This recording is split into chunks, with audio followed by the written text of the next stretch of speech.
Senate will come to order. All those not having privileges of the floor will please vacate the chamber. Those in the gallery and those on the floor will please rise as we're led in prayer by Jeffrey Brannon, Senate doorkeeper. Please remain standing after the prayer as the junior senator from the 8th leads us in the Pledge of Allegiance. Mr. Brannon. Thank you, Mr. President. Let us pray. 1 Peter chapter 4, verse 10 says, "Each of you should use whatever gift you have received to serve others as faithful stewards of God's grace in its various forms." Dear Heavenly Father, would you give our leaders wisdom, discernment, and strength? Keep them healthy, safe, and rested so that they can guide us through this time. Give our government leaders wisdom on how to stop the virus and stabilize our economy. Give our spiritual leaders your discernment on how to meet people's needs as they glorify your name and encourage the church. Give our medical leaders insight into how to stop the virus, strengthen their resolve, and honor their hard work in creating a treatment for COVID-19. Give our civic leaders inspiration, courage, joy, and strength to meet the needs of their communities. And help us as leaders in our communities to display courage, hope, generosity, and kindness. For it's in your name we pray. Amen. Thank you. Junior Senator from the 8th. Thank you, Mr. President. Please join me in honoring the greatest country in the world and the greatest hope for democracy in the world. I pledge allegiance to the flag of the United States of America and to the republic for which it stands, one nation under God, indivisible, with liberty and justice for all. Reading of the Journal. West Virginia Legislature Senate Journal, January 24th, 2022. The Senate met at 11:01 a.m. Senator Blair, Mr. President, in the chair. Senator from Preston requests unanimous consent further reading the Journal be dispensed with and the Journal be approved. Is there objection? Chair hears none. Further reading the Journal is dispensed with and the Journal is approved. Introduction to guest. On behalf of the Senate, it is my pleasure to welcome honorary pages for the day. Please stand to be recognized as your name is called. As guest is the senior senator from the 6th, Presley Perry.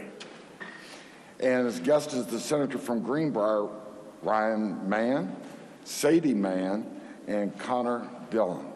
Will the Senate please make them feel welcome?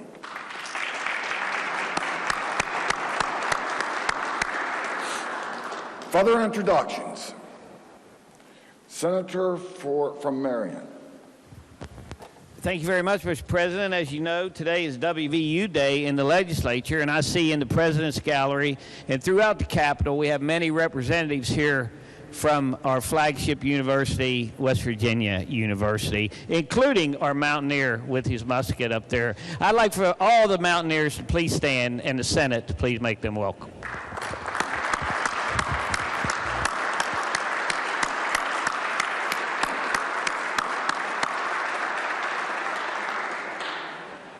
Further introductions. Senator from Upshur. President, today we have seated in the North Gallery two young ladies from Buchanan Upshur High School representing the Upshur County 4-H. And on behalf of the senator from Randolph and me, I would like to introduce Carrie Gay and Laurel Athene. If they please stand and the Senate give them a really warm welcome. How?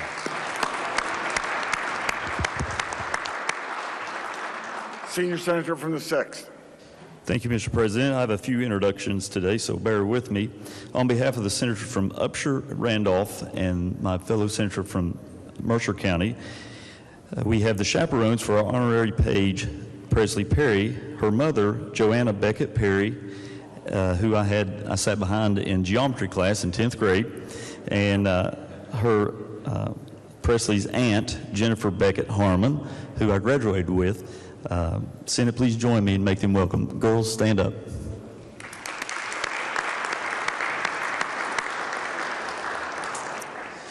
Also seated in the North Gallery, we have Dr. Eloise Elliott. She's a Ware Distinguished Professor in the WVU College of Physical Activity and Sports Sciences. She serves as the WVU Faculty Representative to State Government. She resides in Princeton, and on behalf of the Senator from Mercer, Senate, please join me in make her welcome.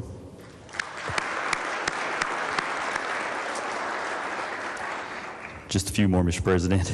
Seated in the North Gallery, we have the pastors for the Capital Connection. We have, as I call your name, please stand up. We have Pastor Bo Burgess, who is with Jordan Baptist Church, Andrew Parker with Jordan Baptist, Pastor Jamie Maddox with Rich Creek Baptist, Pastor Josh Fletcher of Rich Creek Baptist, Pastor David Grigsby of Faith Gospel Baptist, and we have Brett Russell. Senate, please join me and make them welcome.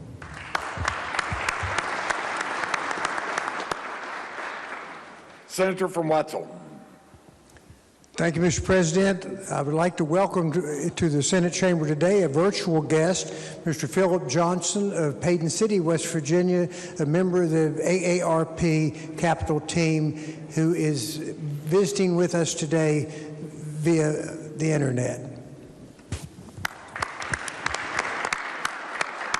Senior Senator from the 5th.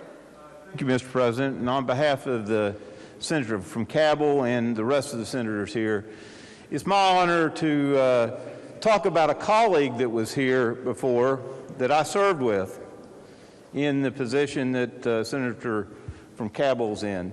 It's a man that I have a great amount of respect for, a person that will never retire, even though he told me he's thinking about retiring. I don't believe it.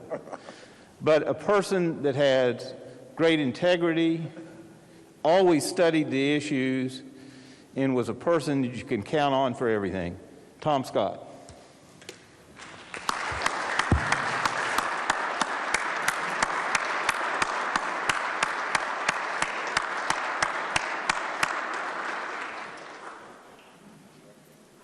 Further introductions. Senator from Greenbrier. Thank you, Mr. President. On your behalf and behalf of the Senator from Summers, I'd like to introduce the parents of our pages who are here today from Monroe County. If Ryan's mom, Amy, would please stand, as well as Connor's mom, Kristen Dillon, and Sadie's mom, Alicia Mann. Will the Senate please make them feel welcome?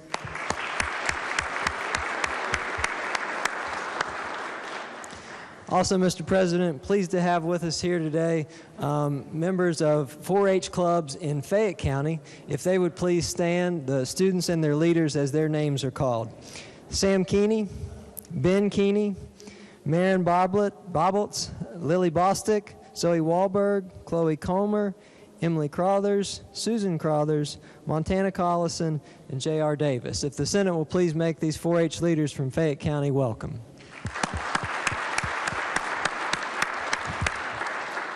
Junior Senator from the 8th. Thank you, Mr. President. On your behalf and on behalf of the senior senator from the 8th and both the senior and junior senators of the 4th, I'd like to introduce 4-Hers from Putnam County. I think there are a number of them are here. If they could stand, and if this group includes a few folks that I met just a few moments ago, Samaria, Sarah, Hunter, and Morgan, if you all could stand, and if the Senate could make them feel welcome. Thank you.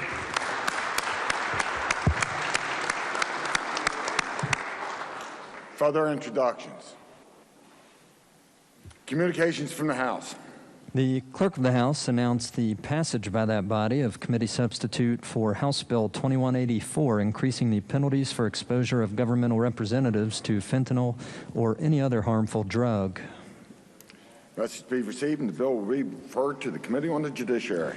Committee substitute for House Bill 2972, allowing a person to manufacture a stated amount of alcoholic liquor for personal consumption.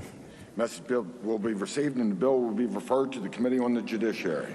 House Bill 3303, relating to clarifying the process of filling vacancies on ballots. Message will be received and the bill will be referred to the Committee on the Judiciary. Communications from the Executive. There are none. Reports from standing committees.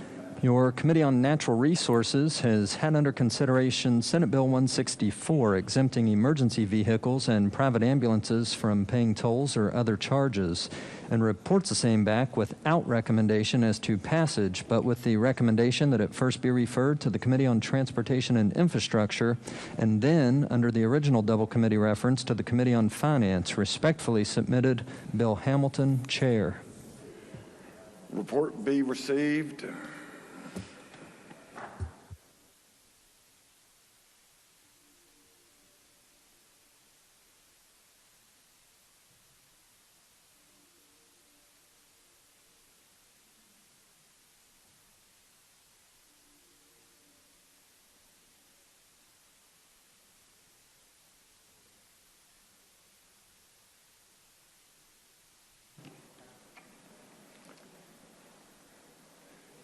Senior Senator from the 17th. Thank you, Mr. President. I request unanimous consent that the bill be referred to the Committee on Transportation and Infrastructure prior to its original second committee reference. Is there objection?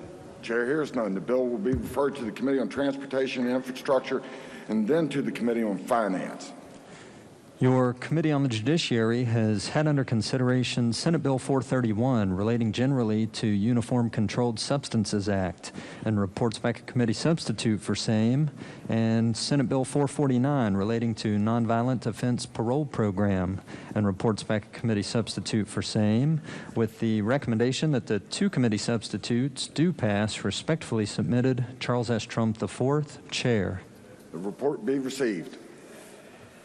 Your Committee on the Judiciary has had under consideration Senate Bill 435, awarding service weapon to retiree from Division of Protective Services, and reports the same back with the recommendation that it do pass. Respectfully submitted, Charles S. Trump IV, Chair. The report be received. Reports from select committees. There are none. Introduction of bill, Senior Senator from the 17th. Thank you, Mr. President. I request unanimous consent that Senate Bill 478 through Senate Bill 486 be considered introduced, read by their titles, and referred to the appropriate committees as shown on the chamber automation system.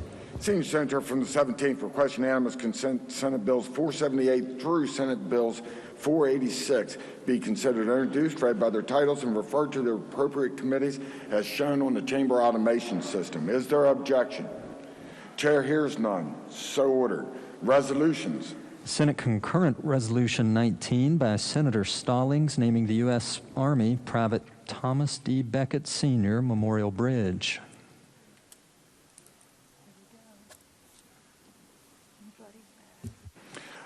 Under the rules of the Senate, the resolution will lie over 1 day. Senate Concurrent Resolution 20 by Senator Stallings naming the U.S. Air Force Lieutenant Colonel Robert J. Hill Memorial Road. Under the rules of the Senate, the resolution will lie over 1 day. Senate Concurrent Resolution 21 by Senator Jeffries naming the Putnam County Veterans Memorial Bridge.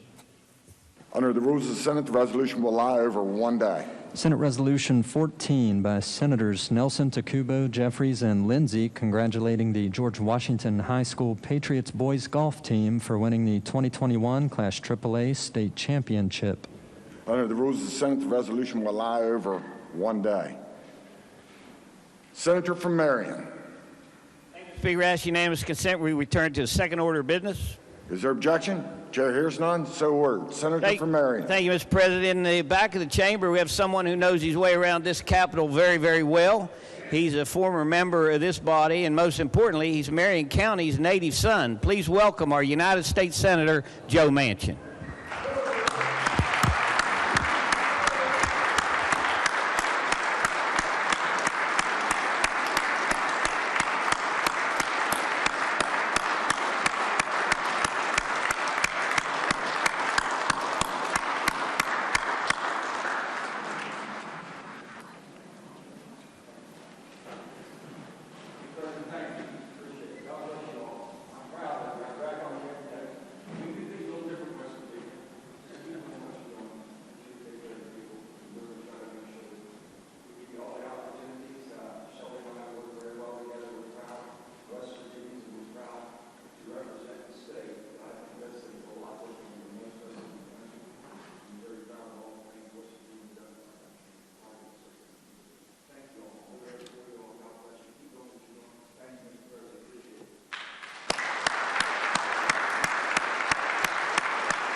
Motions. Petitions. There are none. Unfinished business. Senate Concurrent Resolution 18, naming the U.S. Army Staff Sergeant Fred E. Duty Memorial Highway. Resolution will be referred to the Committee on Transportation and Infrastructure. Senate Resolution 13, designating January 25th, 2022 as West Virginia University Day. Senator from Monongalia. Unanimous consent, Mr. President. The resolution be taken upon and adopted. Excuse me. Is there objection? Chair hears none. The clerk will read the resolution. Senate Resolution 13, designating January 25th, 2022 as West Virginia University Day at the Legislature. Question is on adoption of the resolution. Is there discussion? Senator from Monongalia. Thank you, Mr. President. Speak to the resolution, please. Before I begin, I just want to have the folks who are with WVU, regardless of what gallery you're in, just please stand for a few minutes.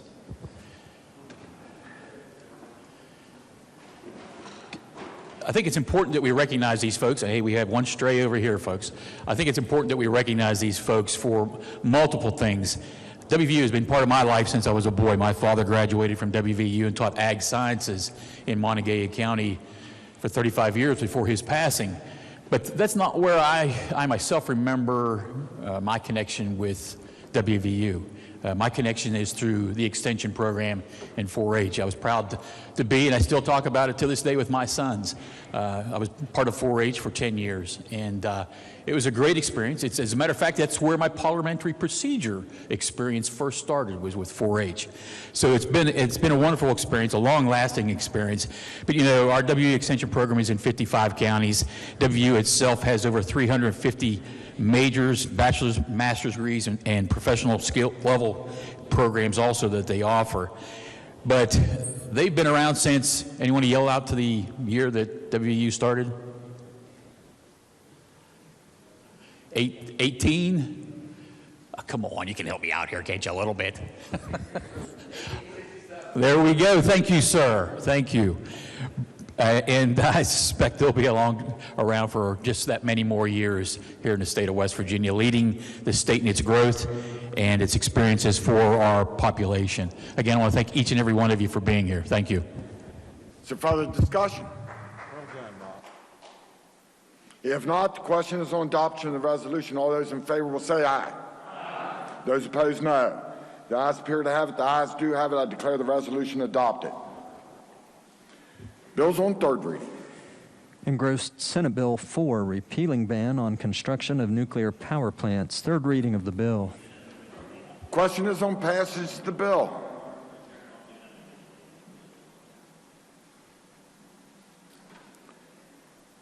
Senator from Mercer. Thank you, Mr. President. To speak to the bill. West Virginia currently has a bill that bans the use of nuclear power in West Virginia. I think it was passed in 1996. The short title pretty much explains this bill. It simply repeals that ban. That's pretty much it. I'll answer questions, but I urge passage of the bill. Question is on passage of the bill. Is there discussion? Junior Senator from the 16th. Thank you, Mr. President. In the interest of full disclosure, my father worked on the first nuclear power plant and also on the first nuclear submarine. He was also sent overseas to view what was going on in Russia and China with their nuclear plants. My one concern is, do we have any plan on what we would do with the waste? This is a constant problem with nuclear power. I think it is a way to produce a lot of power at a cheaper rate. I'm not against nuclear power in any way, but I am concerned, what are we going to do with the waste? Currently, a lot of waste is stored on site in nuclear power plants across the country in barrels, which does not seem like a wise way to go. So that is my question. Is there any plan on what we are going to do with the nuclear waste? Thank you. Further discussions. Senator from Cabell. Thank you, Mr. President. As a response to the Senator's good question, this is not our grandfather's nuclear facility. I rise in support of the bill. It is an important economic development tool for us to have in the future. We look to Finland to see who has made major strides in how to deal with nuclear waste. For example, one of the things that Finland has done, the Finns have done, is to burrow deep into the earth and basically dispose of some waste materials without transporting it across, for example, our interstates or railways. And that has been successful. So they're not just stored above ground as they were in the past. This bill makes us a leader in terms of being, as you've said, all of the above in terms of our energy sources. I know the Nucor Corporation has asked about what our future plans may be, and this would be a step, as they see it, in the right direction to allow nuclear energy as an energy source. So I don't know what the thinking was. I can guess what the thinking was in '96, but we can't afford to be protective of any industry at this point. We have to be attractive to manufacturing around the world, and this will help us do that. So I urge passage. Further discussion. Senior Senator from the 4th. Thank you, Mr. President. I rise in support of this bill. You know, Senator from Cabell made an excellent point that this is not what a lot of people think of when you think of nuclear power today, is not what it was yesterday. For those power companies that are regulated, in which they all are, the federal regulations that come down on power production are immense. And we've seen that in West Virginia, certainly, because of the foot that's been on the throat of our power production here. As we attract the industry to West Virginia, that is the 21st century industry that's coming in, and I'll echo the Nucor part with that. When companies are looking at West Virginia and they have a market globally that they're selling a product to, and they need to say their carbon footprint is at or near zero, that requires a diverse portfolio of energy. The technology with nuclear has come to a point to where it's near no waste, and it's small package plants that can be used on West Virginia's current infrastructure. When we eliminate the ban on nuclear production, it does not mean that a nuclear plant starts tomorrow. But what it does allow is for planning for companies that may come into West Virginia that are looking at West Virginia saying there is a diverse base load energy that can supply our company, that we can go out to the world and say that we have the type of carbon footprint material that you're asking for without harming the current industry we have. I strongly support this legislation. Thank you, Mr. President. Further discussion. Senator from Harrison. Thank you, Mr. President. Mr. President, let me stand first of all and say that I have no type of cautionary word about nuclear power. I think nuclear power has probably become safe over the last few decades. It's not 3 Mile Island. I mean, I think there's still some issues because it presents a great danger if it goes haywire. My concern is that I don't think I received accurate answers in committee when this came before the Energy Committee, although I was supportive. We've eliminated by this bill the only section that provides any oversight of nuclear power through the Public Service Commission. And there's no other regulation, even though that we were told there was regulation in other parts of the code that would govern anybody who wanted to establish a nuclear power plant. It's not in there. Now, I've looked at other states that contemplate nuclear power in their state, and they have a plethora of regulations, not necessarily governing what nuclear power does or doesn't, but who oversees it, who approves it, how the governor gets the plutonium to fire the reactor.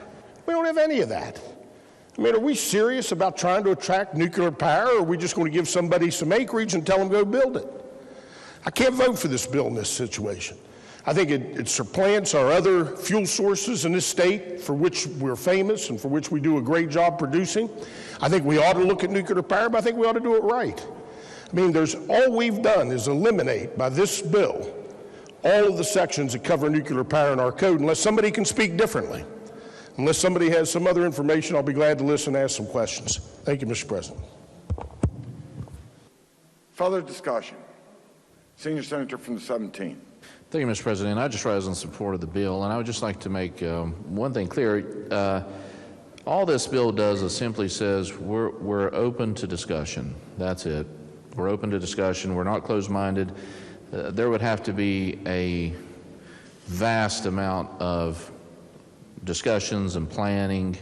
The legislatures in the future would certainly have ample time to look into this and work with partners to proceed with that planning to make sure this is in a very safe type of environment. So for those reasons, I think it's important for West Virginia to be looking forward to the future, looking forward to diversify, and simply say to the rest of the world, we are open for discussion should this technology come to our mountain state. Thank you, Mr. President. Further discussion? If Senator from Merson. Thank you, Mr. President. I think I can add some perspective to some of this current discussion. The Public Service Commission testified that they already have authority over all forms of generation of electricity, so there is regulatory oversight in place. And in checking with council, there is another section, 1627-1, that covers the disposal of radioactive material. So there is current legislation that addresses those two issues. Thank you. Further discussion? Senator from Randolph. Thank you, Mr. President. I just wanted to touch a moment on what the senator from Harrison was talking about and just bring a little bit of a reality check to that. Even if we had no regulations, the federal government has literally thousands of people when you want to stand up a nuclear powered plant that involve regulating the construction of it, the building of it, all the way up through the operations of it and everything else. And so it's not as though this would be the Wild West of nuclear power with no regulation or oversight whatsoever. The NRC that governs that literally has hundreds of people that all they do is exactly what you're talking about from the federal level. And then, as the senator from down Mercer County pointed out, we would look at all this stuff yet again if someone actually showed up with intent to build a nuclear plant in West Virginia. It's not like we would do nothing, most likely. But even if we did nothing, there's hundreds of pages, perhaps thousands of pages of regulations that they already have to comply with at the federal level. So I think this is a good bill that just says, you know what, West Virginia is open for business in more ways than just one. This is just another thing that we're putting out there to say that we're bringing the whole state into the modern age, and we want to embrace all the various options. I'm a very strong coal guy, and yet I signed on to this bill as a sponsor because even as strongly as I feel about supporting our coal industry and our natural gas industry, we've got to be open to every potential source of power in West Virginia. We've got an economy that needs help, and this is just one small piece of doing that. There's 1,000 other pieces we need to do. I urge passage. Further discussion, Senator from Monongalia. Thank you, Mr. President. I hadn't planned to stand up and speak to this because here in just a moment I will be voting no, but my reason is far different than jobs or the safety of the product or whatever. Mine is simply because we no longer live in a kind world, folks. And for me, it's a national security issue. If you look at the maps, there's only 5 states east of the Mississippi who do not have these facilities. I think those are safe states, in my opinion. And I would like West Virginia to be and continue to be one of those safe states. Kentucky, our neighbor next door, is also one of those safe states who do not have one of these in operation. Mine is, again, completely for the safety of our public and for national security. Thank you, Mr. President. Further discussion? If not, the question for the Senate is, shall the bill pass? All those in favor vote yea. Those opposed will vote nay. The clerk shall prepare the machine. 1, 2, 3. Has every member voted? Has every member voted? If so, the clerk close the machine and ascertain the results on this question. 24 yeas, 7 nays, 3 absent, not voting. More than a majority of those present and voting having voted in the affirmative, I declare the bill passed. The clerk will communicate the actions of the Senate to the House. Senator from Brooke. Thank you, Mr. President. Request unanimous consent that the remarks by the junior senator from the 16th, Senator from Mercer, Senator from Harrison, Senator from Cabell, the senior senator from the 4th, Senator from Randolph, senior senator from the 17th, Senator from Mon County, and relating to Senate Bill 4 be placed in the appendix of the journal. Is there objection? Chair hears none. So ordered. Bills on second reading. Senate Bill 1, creating Mining Mutual Insurance Company. Second reading of the bill. Are there amendments to the bill? No, sir. The bill will be engrossed and advanced to third reading. Committee substitute for Senate Bill 334, authorizing miscellaneous agencies and boards to promulgate rules. Second reading of the bill. Are there amendments to the bill? Yes, sir. Senator Trump moved to amend the bill on page 8, section 1, line 66, by striking out the words paragraph subsection 16(2)(b)(9) to read as follows, and on page 8, section 1, after line 66, by inserting the words on page 12 after paragraph 16(2)(b)(8) by adding a new paragraph 16(2)(b)(9) to read as follows.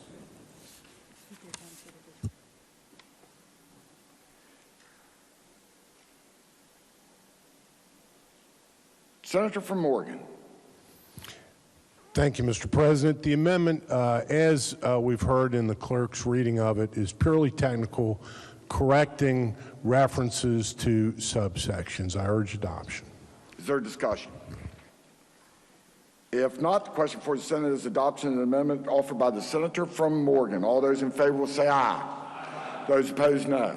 The ayes appear to have it. The ayes do have it. I declare the amendment adopted. Are there further amendments to the bill? No, sir. The bill be engrossed and advanced to third reading. Committee substitute for Senate Bill 417, relating to authorized expenditures of revenues from certain state funds for fire department. Second reading of the bill. Are there amendments to the bill? No, sir. The bill will be engrossed and advanced to third reading. Senate Bill 427, permitting West Virginia Board of Medicine investigators to carry concealed weapons. Second reading of the bill. Are there amendments to the bill? No, sir. The bill will be engrossed and advanced to third reading. Senate Bill 436, correcting code citation for authority of state fire marshal. Second reading of the bill. Are there amendments to the bill? No, sir. The bill will be engrossed and advanced to third reading. Bills on first reading, senior senator from the 17th. Thank you, Mr. President. I request unanimous consent that all bills on first reading be considered read a first time and advanced to second reading. Is there objection?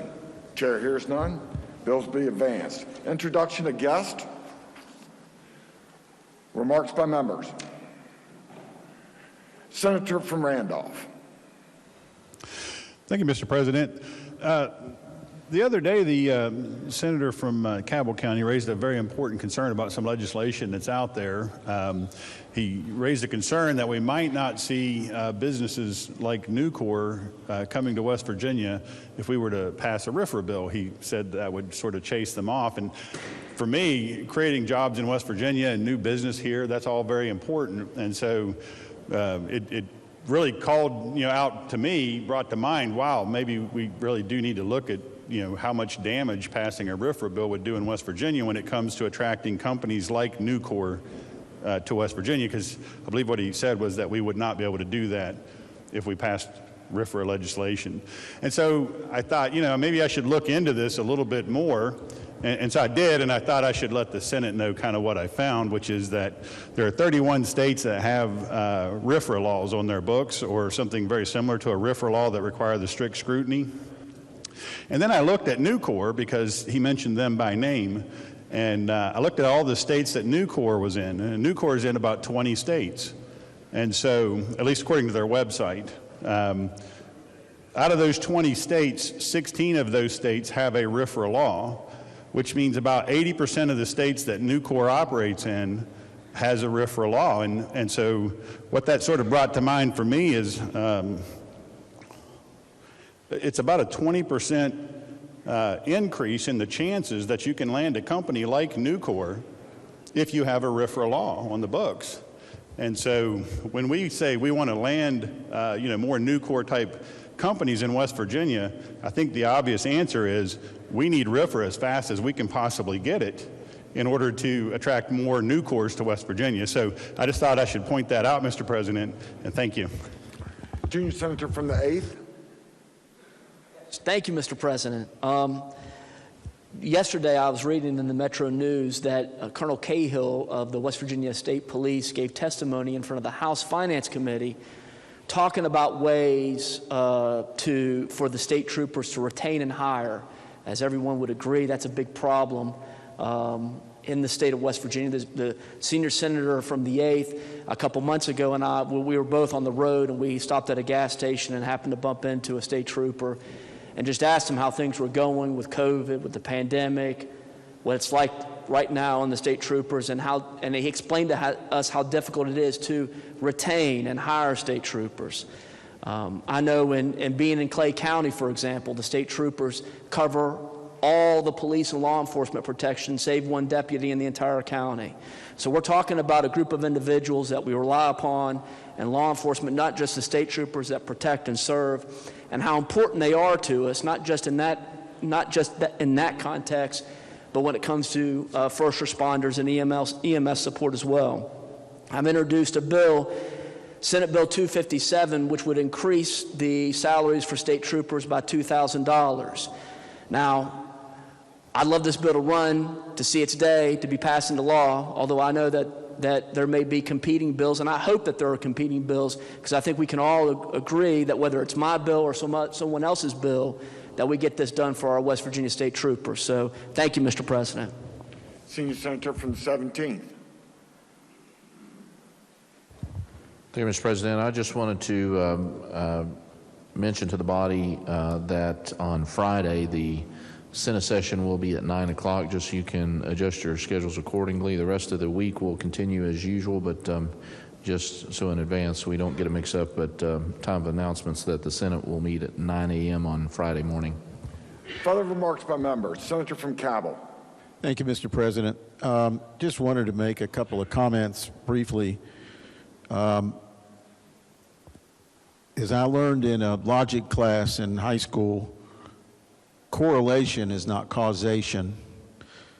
And I referred to the Nucor personnel policy, which specifically states, there shall be no discrimination based upon sexual orientation.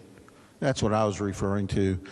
And I stick with the sign that I saw in Greenbrier County, no hate in my holler. Thank you. Further remarks. Miscellaneous business. Senior Senator from the 17th. Thank you, Mr. President. Subject to announcements, I move the Senate stand adjourned until tomorrow at 11 a.m. Are there announcements? Senator from Morgan. Thank you, Mr. President. Your Committee on the Judiciary will meet today at 3 o'clock p.m. in the Judiciary Committee Room in the West Wing. Senior Senator from the 4th. Thank you, Mr. President. Your Committee on Finance will meet today at 3 p.m. in room 451M. We'll have budget hearings from the School Building Authority, Department of Arts, Culture, and History, and Department of Education. Senior Senator from the 6th. Thank you, Mr. President. Your Committee on Government Organization will be meeting today in room 208 West at 2 p.m. The agenda has been posted. Senator from Mason. President, your Committee on Health and Human Resources will not meet today. Senator from Tucker. Thank you, Mr. President. Your Committee on Energy will meet today at 1 p.m. in 208 West, and the agenda has been posted. Further announcements. Senator from Raleigh. Thank you, Mr. President. Your Committee on Education will meet today at 2 p.m. in room 451M. The agenda has been posted, and if we don't finish, we will continue at 5 o'clock this evening. And then also tomorrow morning, Mr. President, your Committee on the Workforce will meet at 10 a.m. in 208 West. I encourage the committee members to look at the bill. There'll be quite a bit of debate, I think, on it, and be very worthy of your attendance and input. Thank you, sir. Further announcements. Senator from Mercer. Thank you, Mr. President. Your Committee on Economic Development will meet tomorrow at 1 p.m., 451M. The agenda has been posted. Senator from Greenbrier. Thank you, Mr. President. Members of the Democratic caucus will caucus in 5 minutes in the minority office. Thank you. Further announcements? Question before the Senate is the Senate stand adjourned until 11 a.m. tomorrow. All those in favor will say aye. Those opposed, no. The ayes appear to have it. The ayes do have it. The Senate is adjourned until 11 a.m. tomorrow.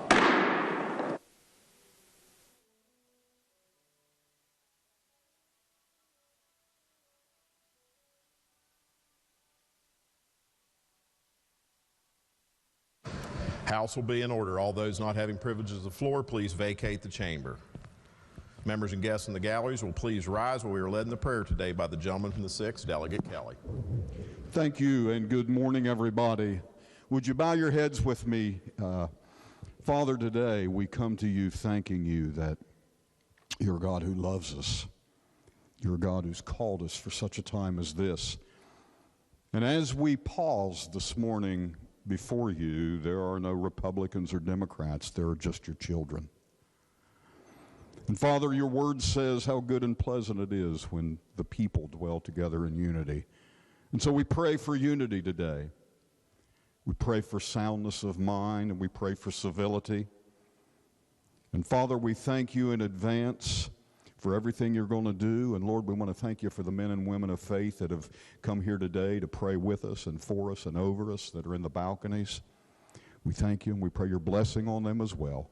All these things we ask in the precious name of our Lord and Savior Jesus. And everybody said. If members would remain standing, we will be led in the pledge today by the gentleman from the 39th, Delegate Farrell. Please join with me as we pay tribute to the greatest nation in the world. I pledge allegiance to the flag and to the republic which it stands, one nation, under God, indivisible, with liberty and justice for all.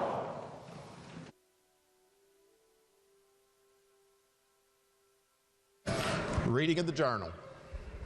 Journal of the House of Delegates, Monday, January 24th, 2022. Gentleman from the 45th, Delegate Martin. Mr. Speaker, I ask unanimous consent that the further reading of the journal be dispensed with and that it be approved as being read. The gentleman from the 45th asks unanimous consent to further reading of the journal be dispensed with and it being approved of having been read. Is there objection? Chair hears none. Further reading of the journal will be dispensed with and stand as approved. Gentleman from the 66th. Thank you, Mr. Speaker. I ask permission to briefly address the House. Thank you, Mr. Speaker. As was reported on Metro News, or by Metro News last night, on Saturday, a former member, Thomas Steptoe Jr., passed. Again, that was on Saturday. He was 70 years old.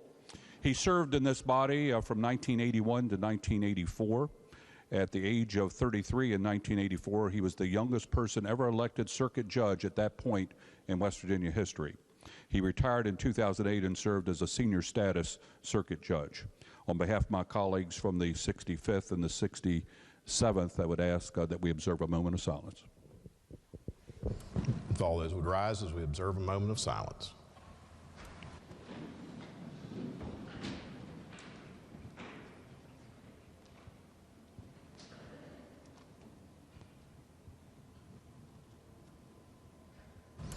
Thank you. You may be seated.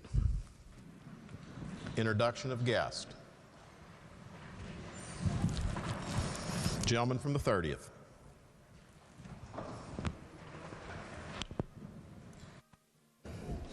Thank you, Mr. Speaker, and it's certainly nice to be able to have guests and have people in our house again. So we actually have some, I have some 4-H's here that are with WVU, the Extension Service, some folks up in the gallery here.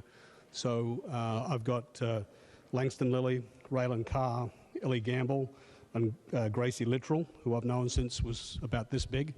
And they're accompanied by Maggie and Barbie Little and Susan Gamble, among others. So if they would stand and if the House would say how, and make them feel welcome.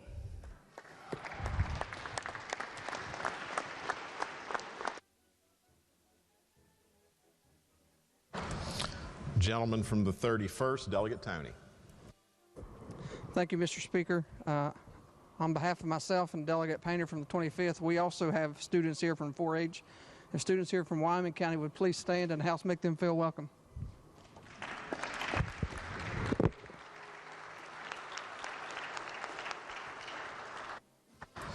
Gentleman from the 39th, Delegate Farrell.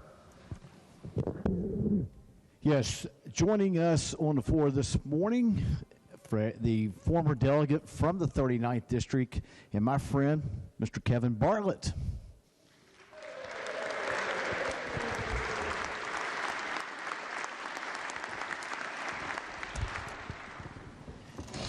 Gentleman from the 42nd, Delegate Longacre. Thank you, Mr. Speaker. So if you folks noticed the wool balls, the dryer balls, floating around the Capitol today, those are brought to you here from the great almost heaven part of West Virginia that we love so much in Greenbrier County. And to my left up in the North Gallery is Sophia and Gabriel Bishop, accompanied by their father, Chris, if they would please stand. These are young entrepreneurs, folks. Give them a hand.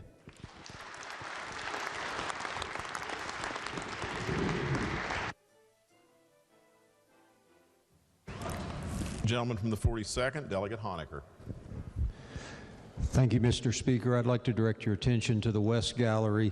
I'd like to introduce one of our very active and thriving church pastors from the 42nd District on behalf of Delegate Todd Longenacre and myself, Pastor John Comer of the Lewisburg Baptist Church. Would you make him welcome?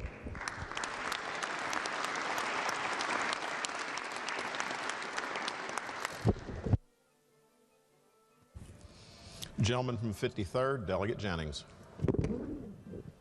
Yes, I'd like to introduce in West Gallery a former delegate, Rick Atkinson. If he would stand, everybody make him feel welcome back home.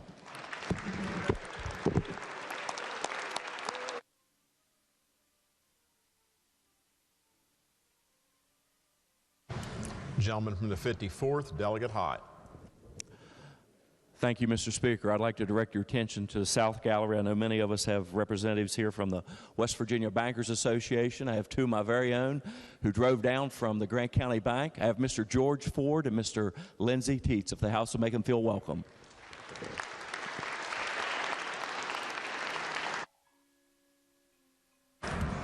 Gentleman from the 58th, Delegate Miller. In the South Gallery also, a friend, she looks like my aunt, love her to death, former delegate, Phyllis Cole. Stand up, Phyllis.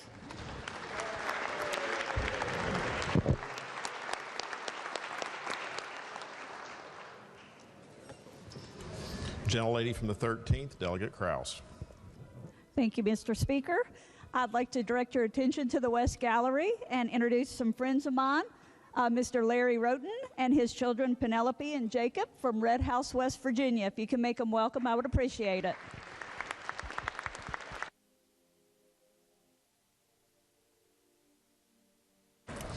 Gentlelady from the 38th, Delegate Graves. Thank you, Mr. Speaker. So I have a couple of friends in the aft gallery.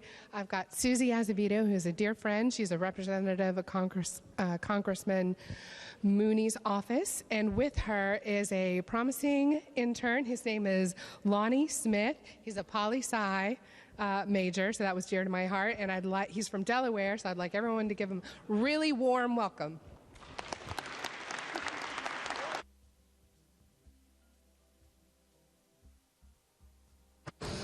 Gentleman from the 13th, Delegate Penson. Thank you, Mr. Speaker. Joining us in all three galleries are pastors from all over the state that have traveled down as a result of the West Virginia Capital Connection effort. Many folks have already been contacted. Many delegates and senators have already been contacted by these pastors who are here today to encourage you. But specifically in the North Gallery, I'd like to recognize Pastor Jeff Reed, one of my best friends in the entire world, and assistant pastor at Grace Baptist Church. If the House could allow him to be welcomed and all these other pastors to be welcomed. Thank you, Mr. Speaker.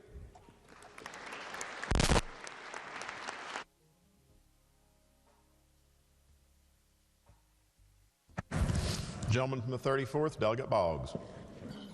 Thank you, Mr. Speaker. A couple introductions today. First, in the gallery to my right, while he lives in Parkersburg now, he's from Braxton County, graduate of Braxton County High School, Brian Caton. Brian, would you stand? Members, and please make Brian welcome.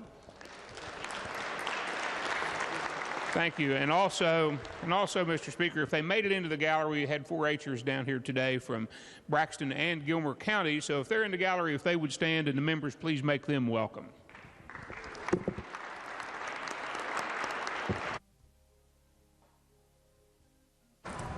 Gentleman from the 11th, Delegate Keaton.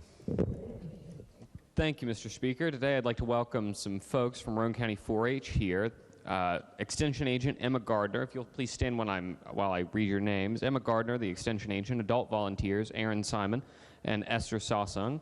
And students, Noah Ashley, Reagan Banks, Cameron Brown, Montana Burgess, Phoenix Casto, Madeline Cox, Addison Hirschman, Aiden Jett, Colton Jett, Caden Justice, Allegra Keaton, Emma Looney, Addison Lowe, Gunnar Miller, Caitlin Paxton, Samuel Paxton, Damian Simons, Morgan Sosung, Kyla Tate, Gwendolyn Ward, Levi Webb, Addison Wilson, Afton Wilson, Ella Wilson, Lennox Wolf, and Benjamin Wolf. If the House will please make them feel welcome. Thank you.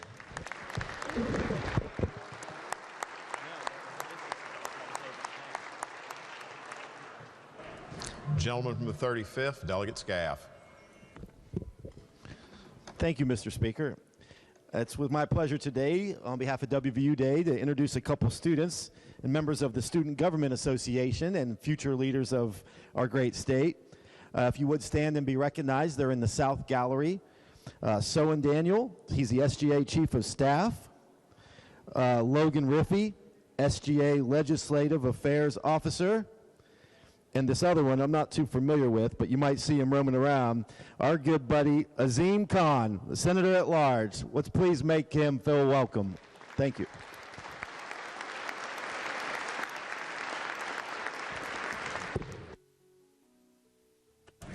Gentleman from the 19th, Delegate Griffith. I'm sorry, can't hear. Thank you, Mr. Speaker. It's my honor to welcome today 2 pages from Spring Valley High School, Brooke Hayden Carey and Emily Maynard, if they would please stand. And they were brought here today by Hannah Carey, and I thank them for their service. They're great people to know. Thank you, Mr. Speaker.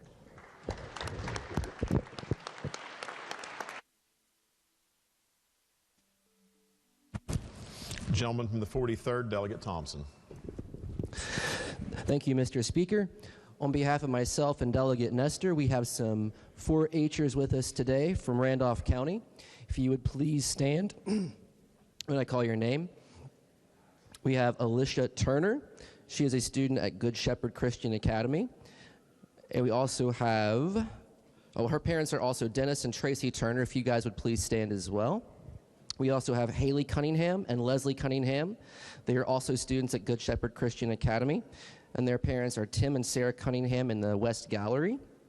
We also have Peyton Turner, and she is also a student at Good Shepherd Christian Academy. If you guys would please stand in the house, please make them feel welcome.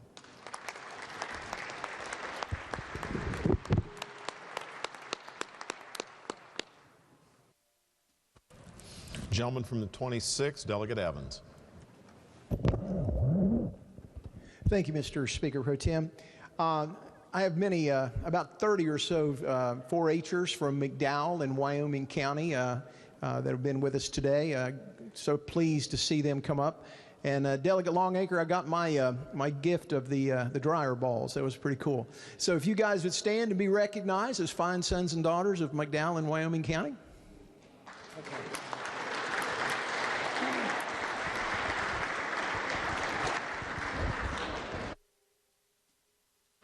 Further introduction of guests? If not, reports of standing committees. Your Committee on Pensions and Retirement has had under consideration House Bill 4101 relating to authorized expenditures of revenues from certain state funds for fire departments and reports the same back with the recommendation that it do pass, but that it first be referred to the Committee on Finance. Report will be received and the bill will be referred to the Committee on Finance. Your Committee on Technology and Infrastructure has had under consideration House Bill 3122 relating to the establishment and operation of regional water, wastewater, and stormwater authorities and reports the same back with amendment with the recommendation that it do pass as amended, but that it first be referred to the Committee on Government Organization. Report will be received and the bill will be referred to the Committee on Government Organization. Your Committee on Education has had under consideration House Bill 4291, relating to authorizing legislative rules regarding higher education, and reports the same back with the recommendation that it do pass. The report be received.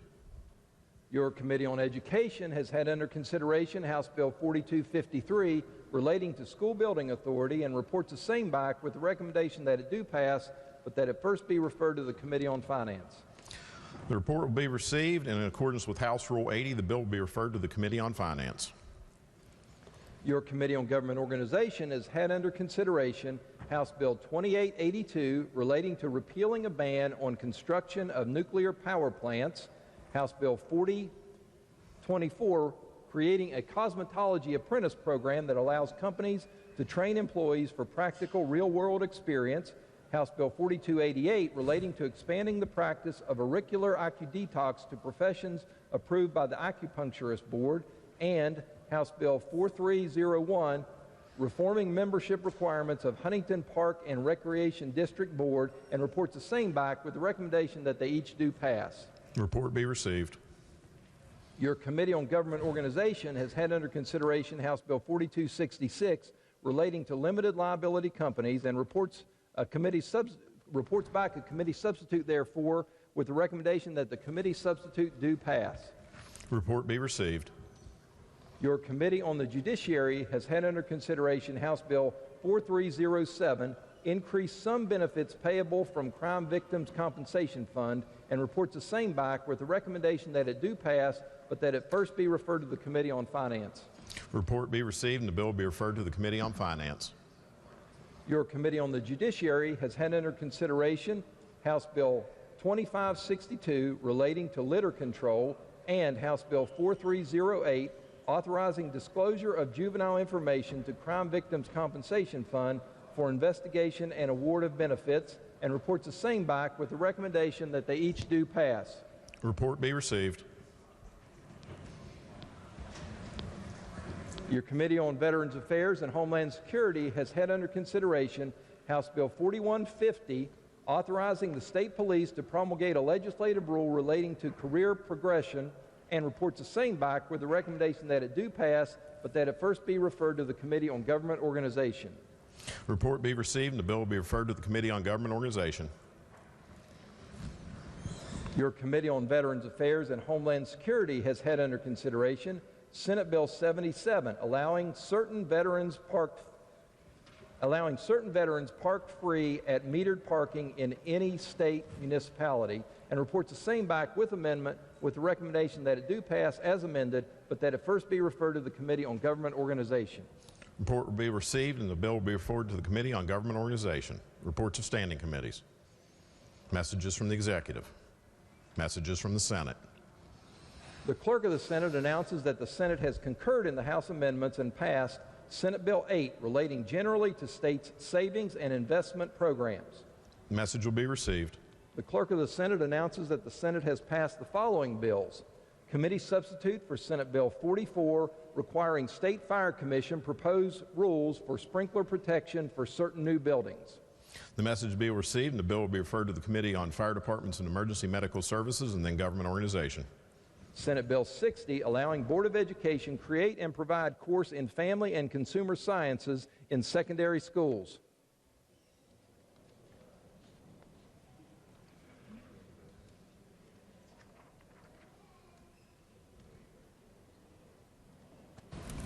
Message be received, and the bill will be referred to the Committee on Education. Committee substitute for Senate Bill 229, requiring impact statement in certain instances of school closing or consolidation. Message will be received, and the bill will be referred to the Committee on Education, then Finance.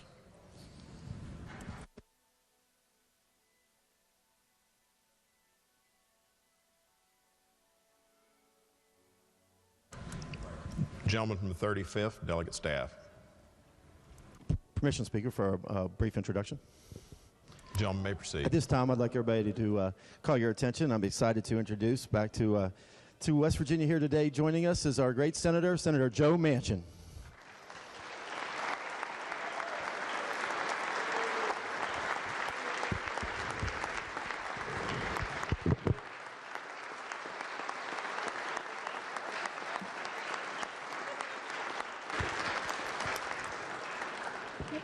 Thank you all. Let me just say, first of all, this is where my career started, 1982, the greatest experience of my life.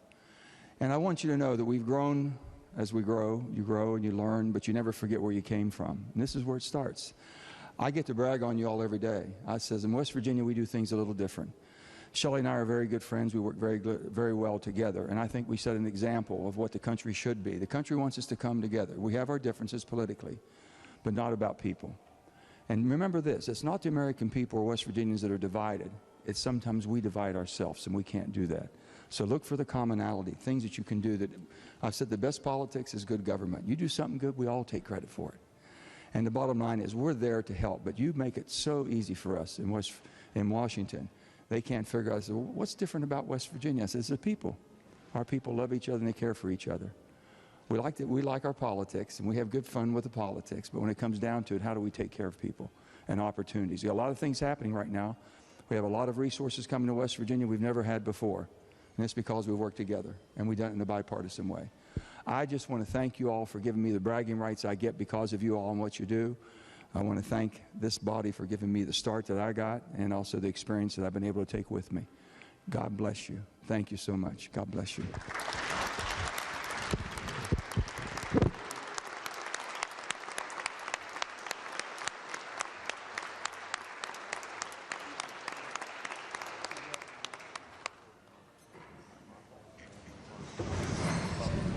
Further introductions of guests?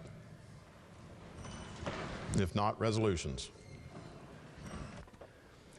House Concurrent Resolution 25 to name the Specialist 5 Terry Lee McClanahan Memorial Bridge. Lady from the 49th. Thank you, Mr. Speaker. I ask unanimous consent that the further reading of resolutions introduced be dispensed with and that each resolution be considered as formally introduced and referred to the appropriate committees as indicated on the delegate console system. Lady from the 49th, ask unanimous consent that further reading of the resolutions be introduced be dispensed with and each resolution be considered formally introduced and referred to the appropriate committees as indicated on the delegate console system. Is there objection? Chair hears none. Resolutions will be so referred. Petitions, motions, bills introduced. Ladies and gentlemen, yesterday there were two bills not referred to the appropriate committees. HB 4009 was inadvertently referred to the Committee on Finance. HB 4018 was inadvertently referred to the Committee on Government Organization. In the absence of objection, HB 4009 will be referred to the Committee on Government Organization, and HB 4018 will be referred to the Committee on Finance. Is there objection? Chair hears none. HB 4009 will be referred to the Committee on Government Organization, and HB 4018 will be referred to the Committee on Finance. Bills introduced. House Bill 4365 relating to discontinuing operation of certain state long-term care facilities. Lady from the 49th. Thank you, Mr. Speaker. I ask unanimous consent that the further reading of bills introduced be dispensed with and that each bill be considered as formally introduced and referred to the appropriate committees as indicated on the delegate console system. The lady from the 49th asks unanimous consent that further reading of the bills introduced be dispensed with and each bill be considered as formally introduced and referred to the appropriate committee as indicated on the delegate console system. Is there objection? Chair hears none. The bills will be so referred. Unfinished business. Bills on third reading. Senate Bill 191, allowing poll workers to work full and half days. Chair recognizes the gentleman from the 35th to explain the bill. 32nd. Gentleman from 32nd, delegate Fast. Thank you, Mr. Speaker Pro Tem. Senate Bill 191, it authorizes poll clerks to work and be compensated for both full and half days work during an election.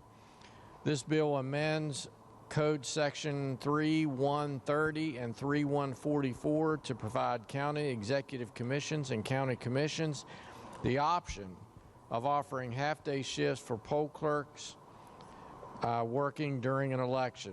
The subject code sections currently permit only full-day shifts be offered to poll workers. That is a summary. Mr. Speaker, I urge passage. Are there members wishing to speak in passage of the bill? If not, the question before the House is on passage of the bill. All those in favor of the passage will signify by voting aye. Those opposed, nay. The clerk will prepare the machine.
Has every member voted? Has every member voted? If so, the clerk will close the machine and ascertain the result. On this question, there being 95 ayes, 1 nay, 4 absent, a majority present voting in the affirmative, I declare the bill passed. Clerk will report the title. Senate Bill 191, allowing poll workers to work full and half days. Are there amendments to the title? If not, the title as read by the clerk shall be and remain the title of the bill. The clerk will please communicate the action. No. Okay. General A from 49th. Thank you, Mr. Speaker. I move the bill take effect from passage. Question before us is on the General A's motion. All those in favor signify by saying aye. Aye. No. Vote. Voice vote. Sorry. Okay, the question before us is on the General Lady's motion. All those in favor will press aye. Those opposed, nay. The clerk will prepare the machine.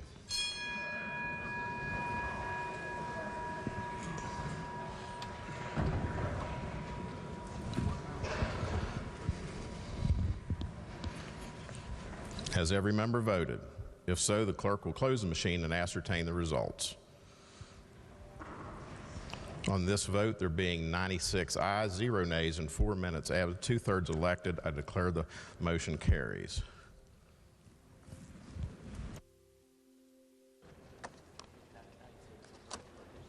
Now you communicate. Clerk will communicate. Okay. The clerk will please communicate the action of the House to the Senate and request concurrence therein. Next bill on third reading. Committee substitute for House Bill 2177, permitting the issuance of a state-issued identification card without a photo on the card under certain conditions.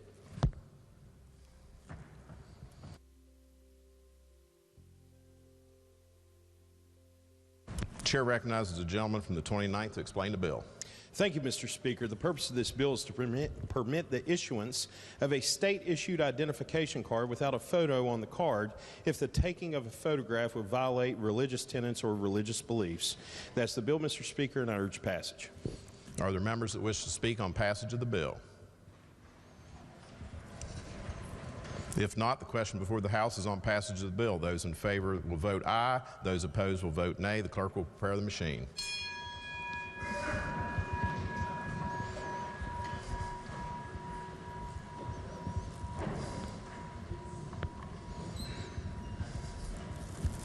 Has every member voted? Has every member voted? If so, the clerk will close the machine and ascertain the results. On this question, there being 95 ayes, 1 nay, and 4 members absent, a majority present have voted in the affirmative. I declare the bill passed. Clerk will report the title.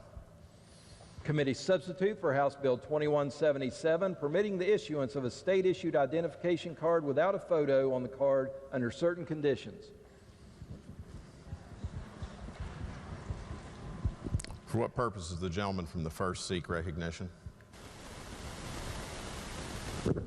I was going to ask a question of the chair, but you cut off debate, so no big deal.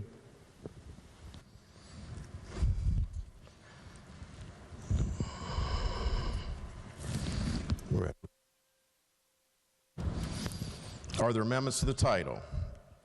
If not, the title read by the clerk will remain the title of the bill. The clerk will please communicate the actions of the House to the Senate and request concurrence therein. Next bill on third reading. House Bill 2325, removing the requirement of continuing education for barbers and cosmetologists. Chair recognizes the gentleman from the 29th to explain the bill. Thank you, Mr. Speaker. The purpose of this bill is to remove the requirement that barbers and cosmetologists must complete continuing education to renew their licenses. That's the bill, Mr. Speaker, and I urge passage.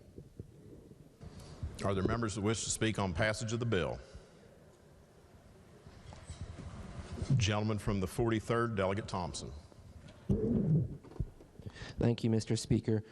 Would the chairman yield for a question? Gentleman yields. So this bill, we're removing continuing education for barbers and cosmetologists, correct? That is correct.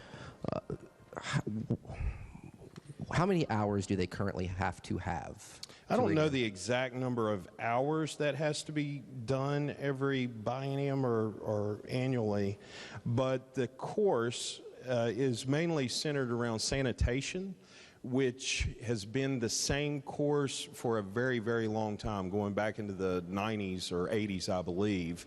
And that course has not been updated. And it is also something that they're not only subject to an inspection by the board, but they're subject to an inspection by their local health department, which inspects whether or not they're keeping up with sanitary conditions and so forth. And by talking to a lot of barbers, their local health department they see very, very often and hardly ever see the board when it comes to looking into these conditions and looking at the aged nature of the continuing education. There being no need to update it, it makes sense to get rid of it. I can totally understand the repetitiveness and just doing the same course and over. What about new, when they're applying for the licensure in the beginning, will they be required to take this like at one time when you're becoming certified? I think it's pretty smart to have them do it at least once when they're before. So it is part of either for the barbers, part of their apprenticeship training or part of the initial licensure from the education. And from what we're told from the board and other people involved, they're going to continue to put out notices of best practices and things like that as it pertains to hygiene conditions and so forth. So the new licensees, to answer your question, will have had that training within their education element or the apprenticeship element. Okay, good deal about the hygiene. My other concern with removing the continuing education requirement would be, are these folks continually like trained and I guess informed of how to like spot human trafficking or people who are maybe facing abuse at home, domestic violence issues? Is that a discussion during this continuing education that They've never had a continuing education course on human trafficking or domestic violence that I'm aware of. Okay. You know, most of these folks are small business owners in their hometown and get to know people, and I can't think of any instance in which a barber or cosmetologist discovered this and didn't report it and it became a problem of some sort. But as of right now, there is no requirement on them as a mandatory reporter or that is part of their initial training or education or continuing education. All right. Thank you, Mr. Chairman. Thank you. Are there those seeking further recognition? If not, the question before the House is on passage of the bill. All those in favor will vote aye. Those who vote opposed will vote no. The clerk will prepare the machine.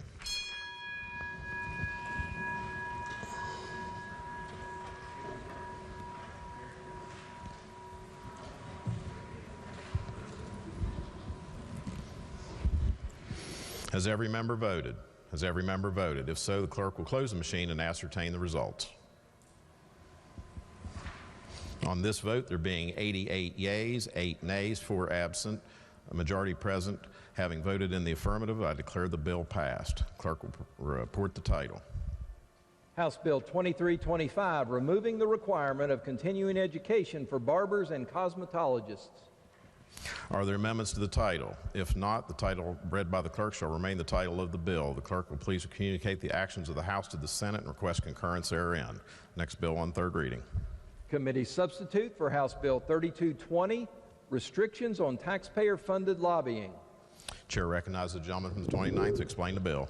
Thank you, Mr. Speaker. The purpose of this bill is to require disclosure of information from state agencies, municipalities, counties, or county school districts that have contracted with a state agency for consulting services related to lobbying.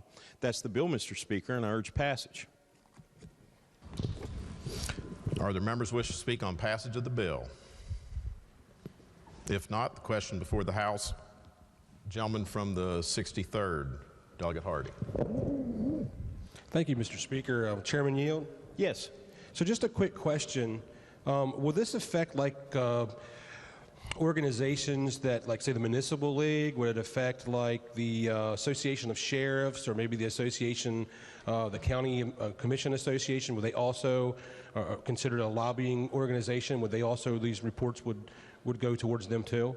Those organizations are already considered lobbying organizations under our law, though they may be a 501c4 or something of that nature. So they're already making these required disclosures through their reporting to the Ethics Commission, as well as the lobbyists are already disclosing this information. This would mainly apply to a political subdivision of the state and the state itself.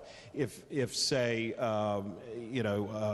Berkeley County were hiring someone, or Raleigh County were hiring someone to work for Raleigh County itself in lobbying the legislature, that lobbyist is already disclosing this information. This would just cause the county to also be required to disclose that information.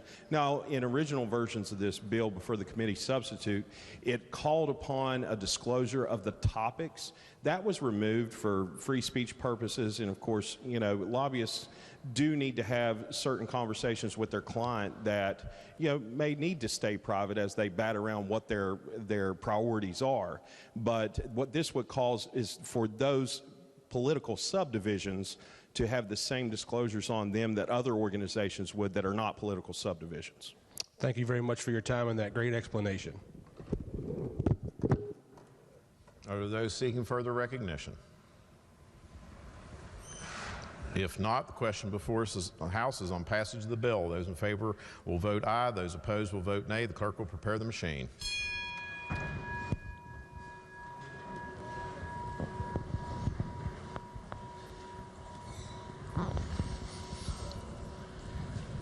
Has every member voted? Has every member voted? If so, the clerk will close the machine and ascertain the result. On this question, there being 96 yeas, 0 nays, 4 members absent and not voting, I declare the bill passed. Clerk will report the title. Committee substitute for House Bill 3220, Restrictions on Taxpayer-Funded Lobbying.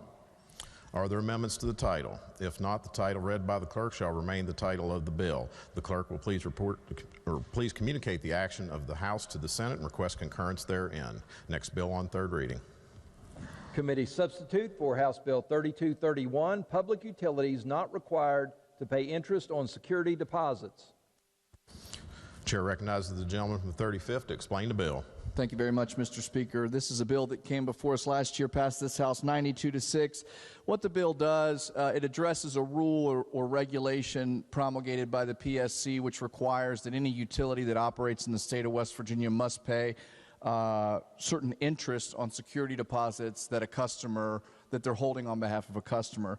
The issue that this bill tries to solve is that this has really become a sort of accounting and cumbersome process that ultimately has ended up in a lot of public utilities not even holding security deposits because of the administrative nightmare that it's causing.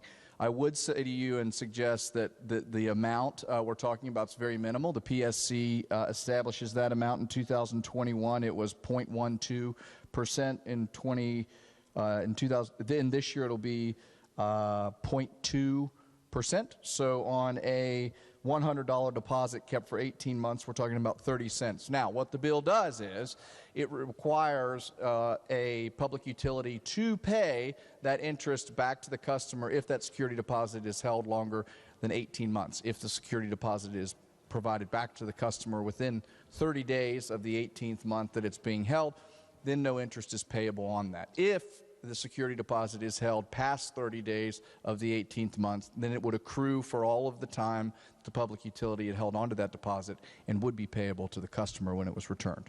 Mr. Speaker, that's an explanation of our security deposits bill. I'm happy to take any questions. Are there members wishing to speak on passage of the bill? Gentleman from the 10th, Delegate Conley. Thank you, Mr. Speaker Pro Tem. I rise in support of this bill. As the chairman alluded to, the public utility deposits that we're talking about are very small. The interest that they're required to pay is pennies. And from my hometown, the deposits are held if you're a renter for as long as you live there.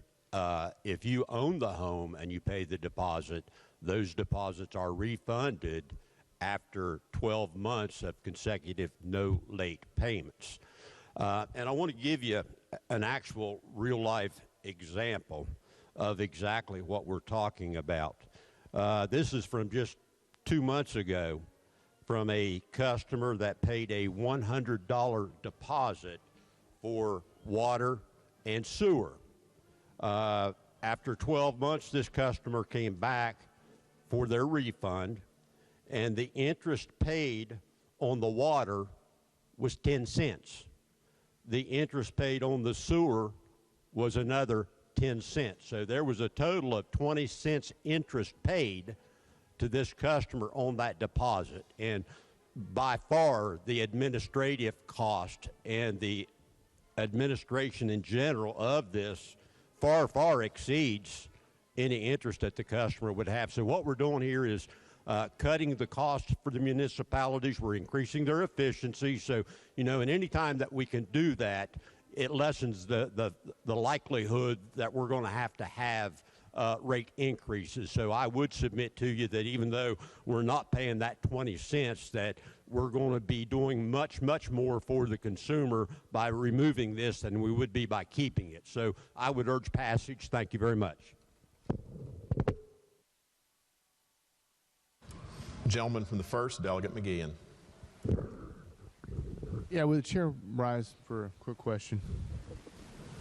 Gentleman yields. Just to summarize this, the rationale behind the bill is really, as you spoke, I think you used a Latin phrase in judiciary, de minimis, right?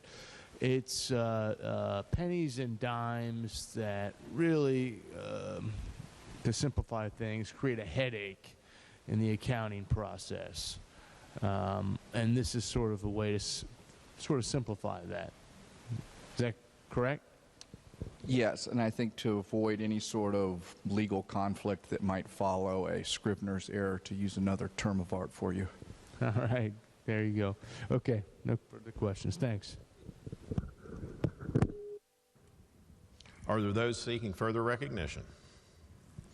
If not, the question before the House is on passage of the bill. Those in favor of passage will vote aye. Those opposed will vote nay. The clerk will prepare the machine.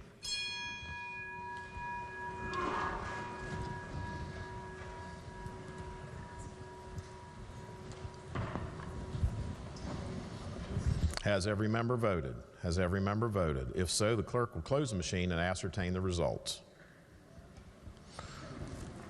On this question, there being 81 ayes, 15 nays, 4 members absent, a majority present having voted in the affirmative, I declare the bill passed. Clerk will report the title.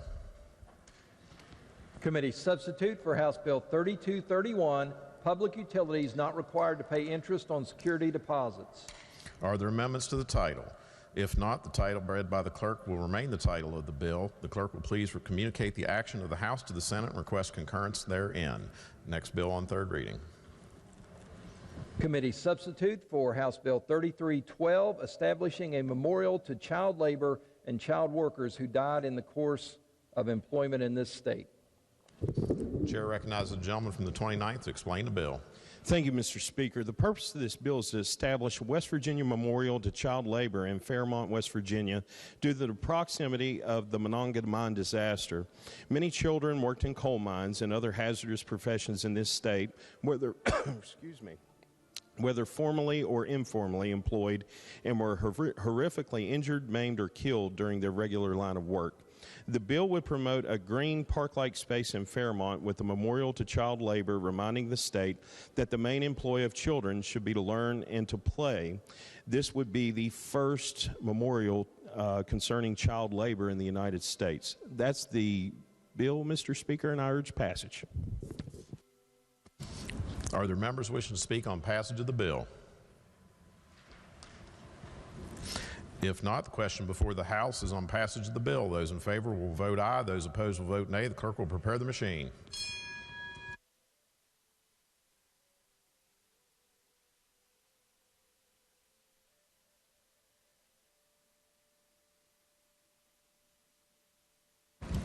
Has every member voted? If so, the clerk will close the machine and ascertain the results. On this question, there being 95 ayes, 1 nay, 4 members absent, a majority present having voted in the affirmative, I declare the bill passed. Clerk will report the title. Committee substitute for House Bill 3312, establishing a memorial to child labor and child workers who died in the course of employment in this state. Are there amendments to the title? If not, the title read by the clerk will remain the title of the bill. The clerk will please communicate the action of the House to the Senate and request concurrence therein. Next bill on third reading. Committee substitute for House Bill 4062, removing the residency requirement for the Commissioner of the Division of Highways. Chair recognizes the gentleman from 29th to explain the bill. Thank you, Mr. Speaker. And just as a gentle reminder to the body, pursuant to Rule 32, any member occupying the dais and acting as speaker is to be referred to as speaker. The purpose of this bill is to remove the residency requirement for the Commissioner of the Division of Highways. That's the bill, Mr. Speaker, and I urge passage. Are there members wishing to speak on passage of the bill? Gentleman from the first.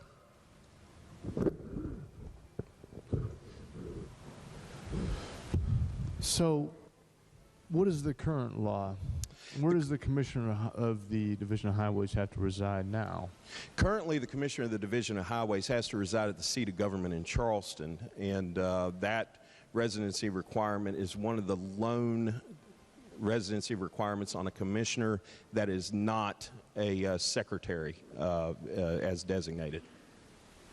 So we're just going to do away with that and allow him to live where? Anywhere in the state? Well, given the debate and the discussion that we had, I believe some of the rationale revolved around being able to include qualified individuals that might not live very close to Charleston that could act in the role of commissioner, might be highly qualified to be, but would not be inclined to take the position due to having to relocate to Charleston or something of that nature. For instance, if they were to come from Hancock County or something like that, they may not want to relocate here, but there are, I believe, 13 or more different division headquarters that regularly the commissioner works out of many different ones throughout the month and not just in Charleston. It tends to be a bit of a road job, so the residency requirement doesn't seem to be as applicable in this instance as it would be in others. So it doesn't seem to be as applicable in this instance as, say, some of the other higher offices in the executive branch in the state? Yes, I think that would be accurate. Okay, thank you. Gentleman from the 25th, Delegate Painter. Thank you, Mr. Speaker. You're already yielding. I don't have to ask. Absolutely. Would this allow the commissioner to live out of state, or would it? It would, but I think it might be a very bad political problem to appoint someone from Virginia to the seat. Okay, that's my only question. I'm just curious. Gentleman from the 67th, Delegate Doyle. Thank you, Mr. Speaker. Will the gentleman continue to yield? Absolutely, sir. At the moment, the Secretary of Transportation and Commissioner of Highways are the same person. Is that correct? That's correct. And is that not often the case? It has been probably in the last 20 years, as the delegate's aware, yes. And are you telling us that presently the rules that apply to the Secretary of Transportation do not require that person to reside in the seat of government? No, I believe the Secretary has to. But, okay, if we relax this, would not that person still have to reside here? That is correct, if that person carried both titles. I see. Thank you, sir. Bye. Are there those seeking further recognition? If not, the question before the House is on passage of the bill. All those in favor signify, all those in favor vote aye. Those opposed vote nay. The clerk will prepare the machine.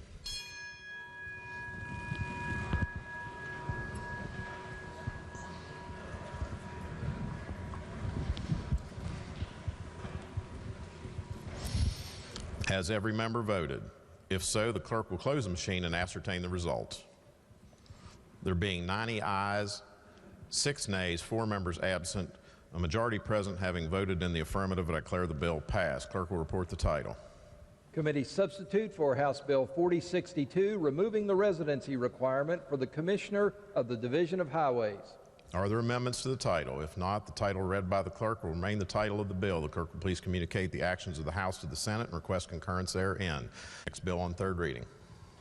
Committee substitute for House Bill 4065, allowing the Division of Natural Resources to teach hunters safety courses in school. Chair recognizes the gentleman from the 51st to explain the bill. Thank you, Mr. Speaker.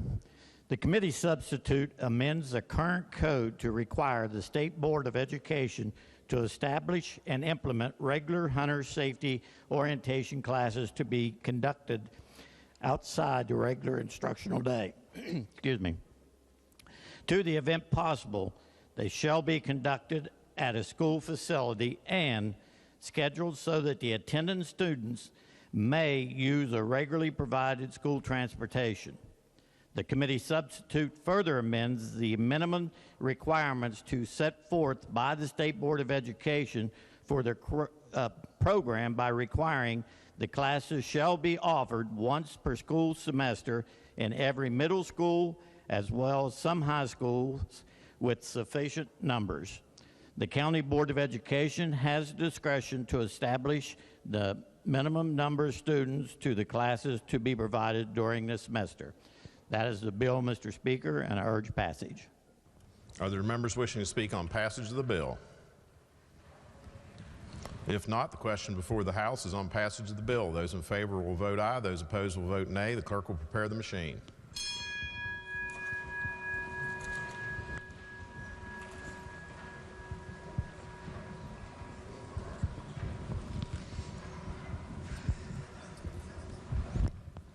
Has every member voted?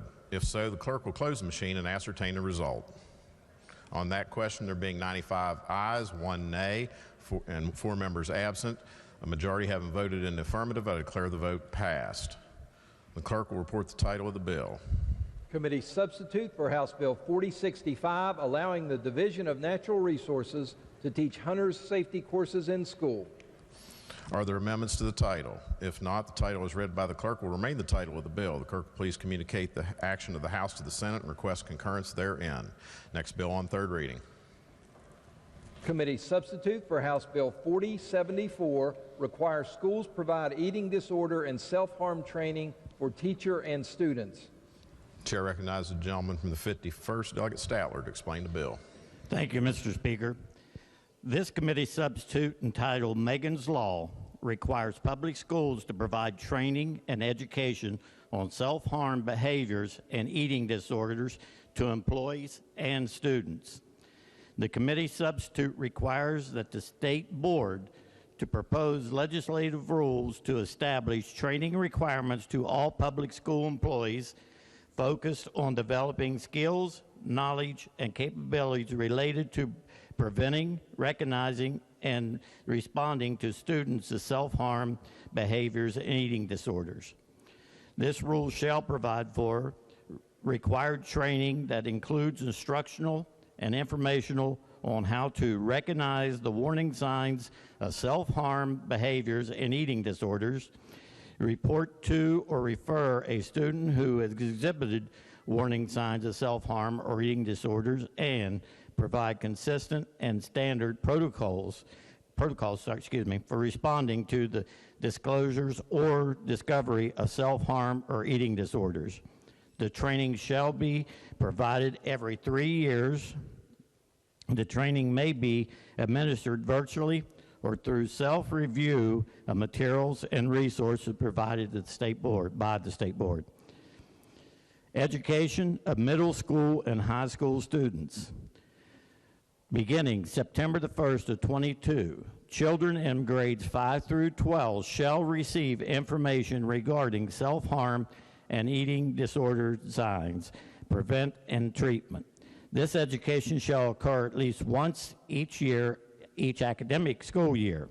The information may be obtained from the Bureau of Behavioral Health and Health Facilities, a licensed health care provider, or from commercially developed self-harm behavior or eating disorder awarenesses and prevention training programs. That is the bill, Mr. Speaker. I urge passage. Are there members wishing to speak on passage of the bill? Gentleman from the 44th, Delegate Hannah. Thank you, Mr. Speaker. I'm proud to have the opportunity to stand today to not just support a colleague, but to support a friend. Over the course of the 85th Legislature, I've had the opportunity to get to know the gentleman from the 65th. And last year, he let me know that there was a personal matter that was affecting him, and he wanted to fix it some way so that way nobody else had to experience this problem. And when he came to me with this issue, it made me dive into an issue that I really didn't know a lot about, and that's eating disorders. Whether you eat too much, whether you eat too little, there are so many different ways that you could be affected by this sickness. So a person without an eating disorder, they wake up in the morning, they brush their teeth, they get dressed, they put a piece of bread in the toaster, maybe put some jam on it, and they enjoy their breakfast every morning. They enjoy it. It's just so simple before they start their day. But for somebody with an eating disorder, that process isn't as simple. Somebody with anorexia, anytime they eat, they feel anxiety. They feel stressed. They hear these noises that say, don't do this, don't do that, don't eat this, don't eat that. And that person, when they get up in the morning, they'll get a piece of toast. They're probably not going to put any jam on it because it tastes the same to them either way. They'll take one bite, maybe two, to appease me, to appease you, to appease the other people around them, but never to appease themselves. And why is that? It's because if you really ask them, it's because the only way you can deal with those noises, to deal with those high levels of stress, is to just not eat at all. So I'm not just going to stand here and throw statistics and facts at you all day or anything like that, but let me tell you, when I looked into this problem, there's a lot more people affected by this than I ever could have imagined. But today there's a glimpse of hope that was given us by the gentleman from the 65th. I'm very proud of him, that he's given us the opportunity to do something, that he's giving us the opportunity to change something, to inform people. And I'll tell you, Mr. Speaker, I'm proud to be able to support the passage of Megan's Law today. And I can only imagine how Megan probably feels watching at home when she sees this entire body behind her. I think she's going to feel proud. She's going to feel very proud, particularly of her dad. And I want to tell you we appreciate you, and good job, Wayne. Thank you. Gentleman from the 43rd, Delegate Thompson. Thank you, Mr. Speaker. This is one of those bills that we all had the opportunity to do something that, quite frankly, we should have been doing already, but we weren't. And I want to thank the sponsor of this bill, and with talking with him about the issues that he faced with his family and the impact that this can have on our young people here in West Virginia. Eating disorders don't just affect young women, they affect young men, and it's more prevalent than we'd like to be cognizant of. So this is something too that can be very easily worked into our current system. We're already doing treatments and education on substance abuse, suicide prevention. This is not going to add anything overburdensome to our teachers, and this is something that will help protect and keep our students healthy, safe, and alive. And I urge every single person in here to hit that green button and light that wall up for Megan. And this is something I wholly support, and I urge everyone else to. Thank you. Gentleman from the 19th, Delegate Griffith. Thank you, Mr. Speaker. I just want to thank Delegate Clark for the love and passion which has inspired this, and say that this is going to be one of the best things that we have or ever will do. So I support the bill. Thank you, sir. Gentlelady from the 51st, Delegate Walker. Thank you, Mr. Speaker. Thank you to the gentleman from the 65th. We sat in that committee meeting.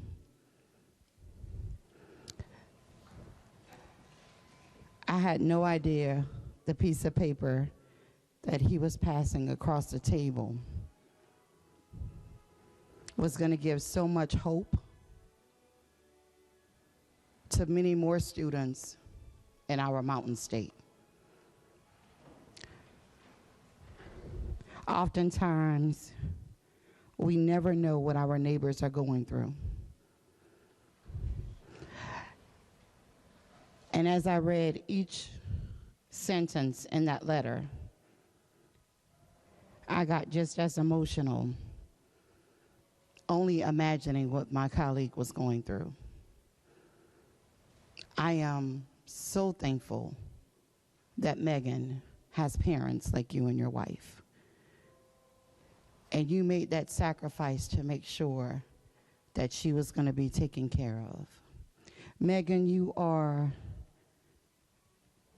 the hero to many students and many families in our mountain state.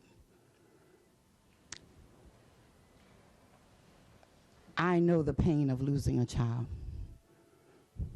and I wish that not on any one of you. I appreciate the gentlelady from the 41st. I know I talk a lot, but what is going on? Fire alarm. That's a fire alarm, y'all. House will be at ease.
House will be in order.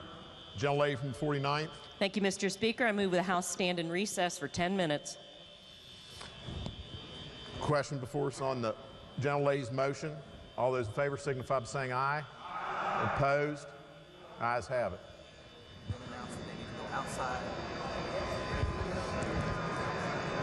Those in the gallery and the chamber, please vacate the building.